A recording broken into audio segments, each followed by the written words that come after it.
I want to talk about is a metaphor that you use in the book. And I heard this metaphor used recently in another book by Adam Grant, Hidden Potential, where he Mhm, talks a lot about scaffolding. mhm. Can you talk about why it's important to build your scaffolding of your bridge and how that relates to Mhm. achieving a specific goal? I'm a big fan of Adam Grant's, by the way. I love his work, and he's been really generous and kind in the ways he has talked about my other books, and now I'm nominated for his club. It's just amazing, but, um, the scaffolding of my bridge approach, I believe, is most analogous to the stages of change by Prochaska, Norcross, and DiClemente that came out in the '70s about overcoming addiction, and what they found is that the stages of creating change, particularly with things like quitting smoking, was pre-contemplation before you even know you want to quit smoking. Contemplation, I want to quit smoking. Gosh, it's going to be hard. How am I going to do it? Preparation, beginning to learn what you got to learn. Where do I have to be? How do I have to do this? Do I need a course? Whatever, preparation. And then you go into action. A lot of people just look at action and go, oh, that's what you got to jump into. No, it's this long preparation and thinking about it and scaffolding of the resources you need.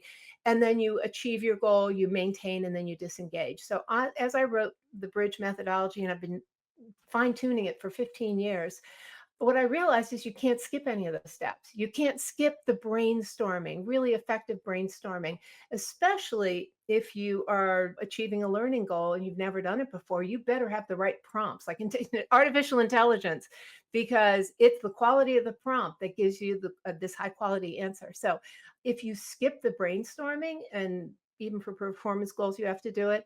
The relationships, you skip who's around you, who do you need to know, who needs to be around you, but then who needs to not be around you, really important. Investments, what kind of time, money, energy am I going to have to use? And then decision making. To me, this is fascinating. Every CEO I've ever worked with has not done a decision hygiene worksheet before. They've never analyzed the quality of their decisions for particularly what Daniel Kahneman talks about, noise, which, and he died earlier this year. He said noise is a much bigger problem and costs businesses much more money than bias.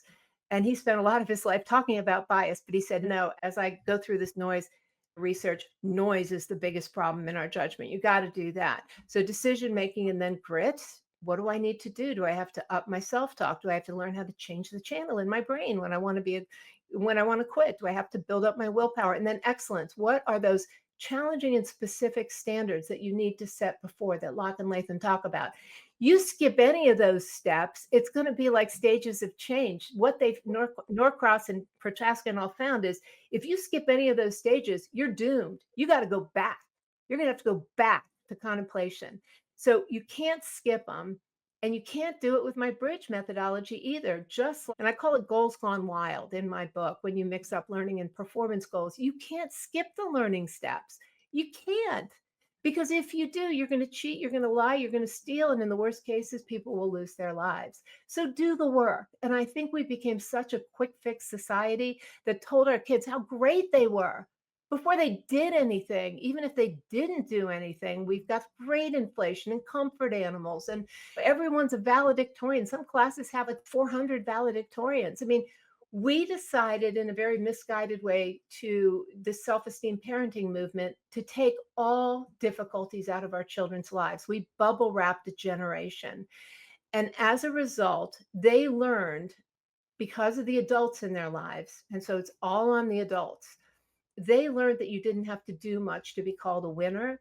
And so what I'm trying to do in my most recent books is a call to develop the grit and the ability to take the hard steps to get this sweetness at the end of doing hard things. In Chinese, it's called shiku, eating bitter, so that you do hard things. So at the end of the harvest, the fruit is sweet. You do the work. So I just want people to learn that, and this is what society values, by the way.